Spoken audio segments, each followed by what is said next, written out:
નક્કી જોઈ લેવ એકવાર પછી કરજો.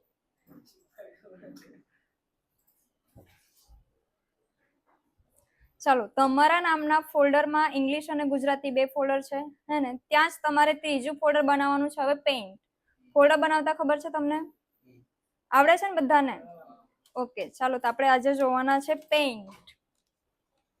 કેવી રીતના પેઇન્ટ ઓપન કરવાનું તે સ્ટાર્ટિંગ થી બતાવું છું હે ને. જોજો, તમને નીચે આ સર્ચ બાર આપ્યું છે, એમાં તમારું કર્સર ક્લિક કરશો. એ પછી તમારે અહીંયા ટાઈપ કરવાનું છે પેઇન્ટ, PAINT. પેઇન્ટ લખશો એટલે તમને ઉપર આ પેઇન્ટ કરીને આવી જ જાય છે હે ને. એ આપણે ઓપન કરવાનું છે ડ્રોઈંગ માટે. આપણું કર્સર લઈ ગયા અને તમારી જે પહેલી આંગળી મુકાય છે તે તમારે દબાવવાની.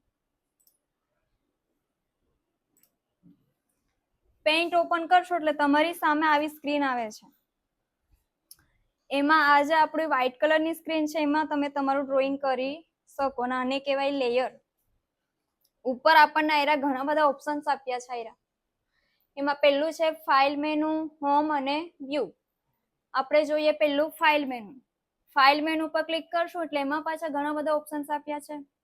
એમાં પહેલું ઓપ્શન છે ન્યૂ. ક્લિક કરો બધા. સાથે સાથે જોતા જાઓ એટલે ખ્યાલ આવે તમને.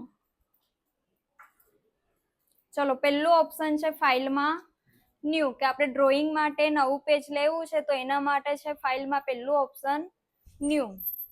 એ પછી છે ઓપન.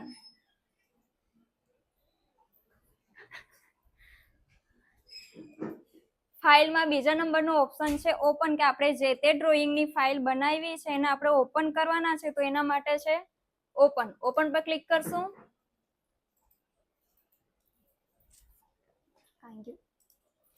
ઓપન પર ક્લિક કરશું એટલે આપણી સામે આવી રીતે એક ડાયલોગ બોક્સ ઓપન થાય છે, જેમાં તમારે જે પણ ફાઇલ ઓપન કરવી છે એને સિલેક્ટ કર્યું અને અહીંયા આપણને ઓપન નું ઓપ્શન આપેલું જ છે. એના પર ક્લિક કરશું એટલે આપણું જે તે ડ્રોઈંગ હશે આવી રીતે ઓપન થઈ જશે. ઓકે. એ પછી ફાઇલમાં ત્રીજું અને ચોથું ઓપ્શન છે સેવ અને સેવ એઝ, કે આપણું જે તે ડ્રોઈંગ છે એના આપણે આપણા ફોલ્ડરની અંદર સ્ટોર કરવા માટે સેવ અને સેવ એઝ નો યુઝ કરીએ. એ પછી છે પ્રિન્ટ, કે આ જે ડ્રોઈંગ છે એને આપણે પેજ પર પ્રિન્ટ કરાવવું હોય તો એના માટે છે. ઓકે, ચલો. એ પછી છે સેન્ડ ઇન ઈમેલ, કે કોઈને તમારે મેલ દ્વારા મોકલવું છે તો એના માટે છે.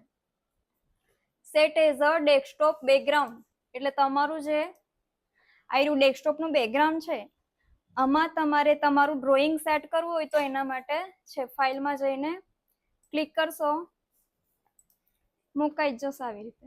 ખ્યાલ આવ્યો?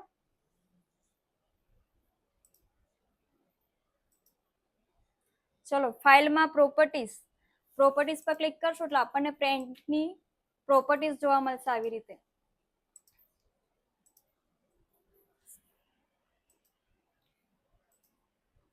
અબાઉટ પેઇન્ટમાં પેઇન્ટની માહિતી અને એક્ઝિટ થી બહાર. ઓકે, ચલો પાછા પેઇન્ટ ઓપન કરીએ.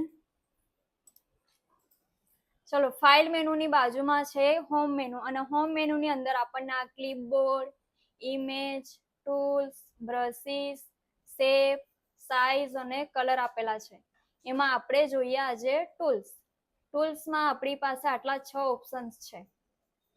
જ્યારે તમે ઓપ્શન પર જશો તો તમને નીચે નામ બતાવે છે. જો પેન્સિલ પર ક્લિક કર્યું તો તમારા ડ્રોઈંગના પેજમાં આવી રીતે પેન્સિલનું આઇકોન આવી જશે. તમારે આ માઉસની મદદથી આવી રીતે જે શેપ આપવો હોય આવી રીતે ડ્રો કરવાનું છે. જો આવી રીતે. ખ્યાલ આવ્યો? પછી પેન્સિલની નીચે છે રબર, ઇરેઝર, કે જે તે ડ્રોઈંગ તમારે આવી રીતે રિમૂવ કરવું છે તો એના માટે છે. હવે આ રબરની સાઈઝ તમારે નાની મોટી કરવી છે તો કીબોર્ડમાં કંટ્રોલ અને પ્લસનું બટન છે. આવી રીતે કંટ્રોલ થાય છે મોટી, કંટ્રોલ દબાવીને માઇનસ દબાવો. હવે માઇનસ થી નાની, પ્લસ થી મોટી થયું. એટલે તમને જેટલી સાઈઝની રબર જોઈએ છે એ પણ તમે તમારી રીતે આવી રીતે સેટ કરી શકો. ચલો, પેન્સિલની બાજુમાં છે ફિલ વિથ કલર, કે આપણે જે તે ડ્રોઈંગ કર્યું છે એમાં આપણે કલર ભરવાના છે, તો એના માટે છે. ક્લિક કર્યું એ પછી તમારે અહીંયાથી કલર પસંદ કરવાનો કે કયો કલર કરવાના છે તે, અને ક્યાં કરવાના છે ત્યાં જઈને ક્લિક કરવાનું. આવી રીતે ખ્યાલ આવ્યો?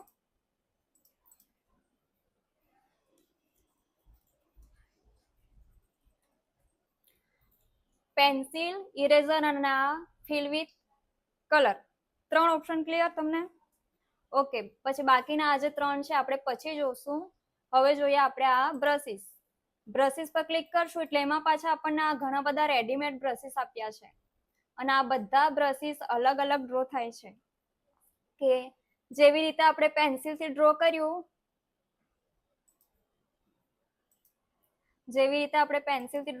છે એવી જ રીતે આપણે કંઈ આવી રીતે બ્રશથી ડ્રો કરવું હોય તો એના માટે છે.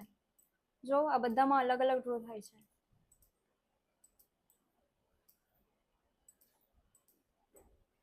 બધા બ્રશિસ ચેક કરી જોજો કયામાં કેવું ડ્રોઈંગ થાય છે તે. ઓકે, ચલો એ પછી રેડીમેડ શેપ આપ્યા છે આપણને આટલા, અને આ બધા શેપ જેવા દેખાય છે એવા ડ્રો થાય છે.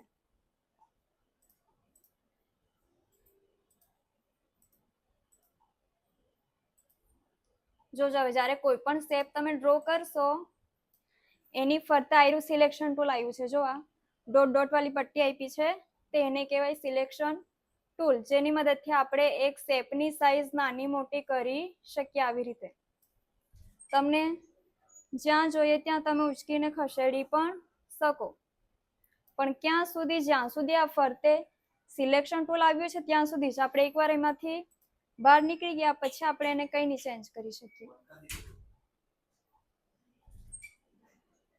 એટલે જ્યારે પણ તમે કોઈ શેપ ડ્રો કરો છો આવી રીતે એની ફરતે આ સિલેક્શન ટૂલ આવે છે ત્યારે તમારે એને સેટ કરી દેવાનું તમને જેવું જોઈએ છે, જ્યાં જોઈએ ત્યાં.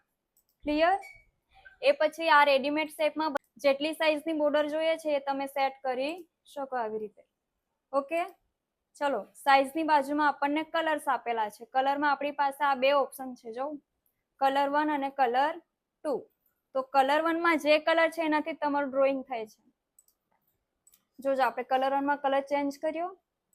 હવે આપણી પેન્સિલ પણ આ કલરમાં આવી, બ્રશ લઈશું તો બ્રશ પણ આ કલરમાં આવ્યો, અને કોઈ શેપ તમે ડ્રો કરશો તો શેપ પણ તમારો એ જ કલરમાં આવશે.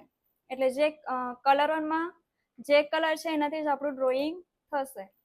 કલર 2 જે આપ્યો છે આપણા પેજનો કલર, મતલબ આપણું બેકગ્રાઉન્ડ કલર આપણને બતાવે છે, એટલે આમાં આપણે ચેન્જ કરવાનું નહીં.